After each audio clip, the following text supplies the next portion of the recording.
Hey, I'm Eric, and I'm listening to 100 albums in 100 days. For all the details on what I'm doing and why, check out the video pinned to my profile. Today I listened to the 1977 album Bat Out of Hell from Meatloaf. I don't know how I have gotten to the age of 53 and never listened to this album, but I haven't. This was my first time. I will say, though, that the song Paradise by the Dashboard Lights, that video is one of the first videos I saw on MTV when I first started watching MTV. So I had that background.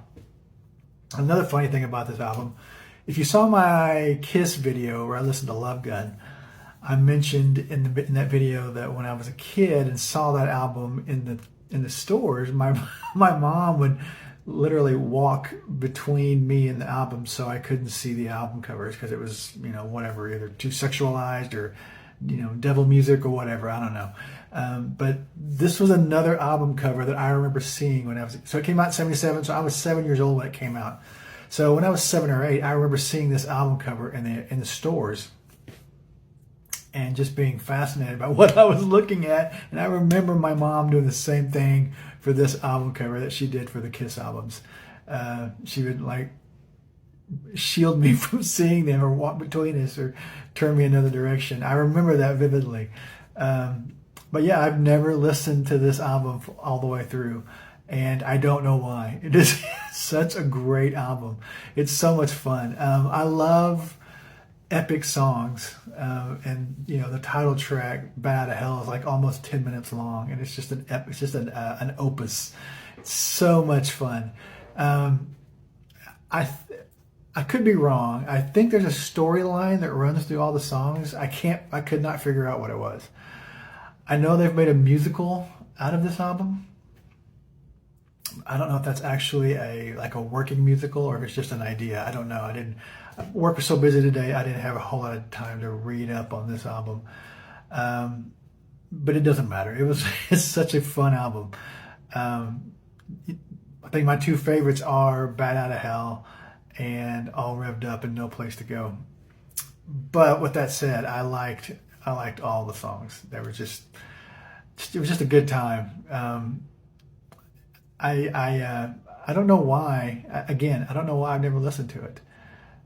Because I do like Paradise by the Dashboard Lights. I don't know why. It's just a swing and a miss on my part. But it's worth the listen. I also didn't know Meatloaf had that big of a music catalog or whatever. I don't know what his real name. I can't remember what his real name is.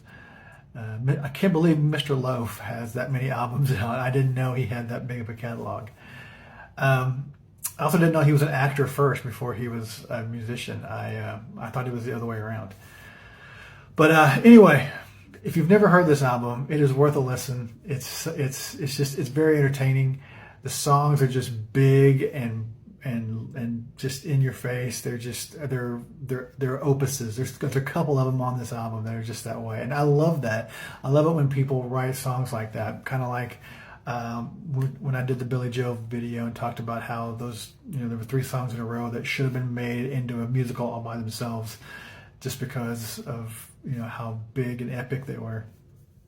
This is worth a listen. If you've never listened to this, go avail yourself of a way to listen and and spend 45. I think it's like 45 minutes long. It's not that long. 7 songs. 2 of the songs are like 10 minutes long, something like that. It's worth it. But I'm probably going to check out some other Meatloaf stuff, just because the only other experience I have with him is I would do anything for love, but I won't do that from the late 80s, which is the same kind of epic song. So it makes me want to go out and check out more of his stuff, just because if it's like that, I know I'm going to like it. So if you've never heard it, take a listen. If you're a Meatloaf fan, bravo for you, because I've missed him. I've missed it this whole time. But if you're a Meatloaf fan, tell me what album I need to listen to next.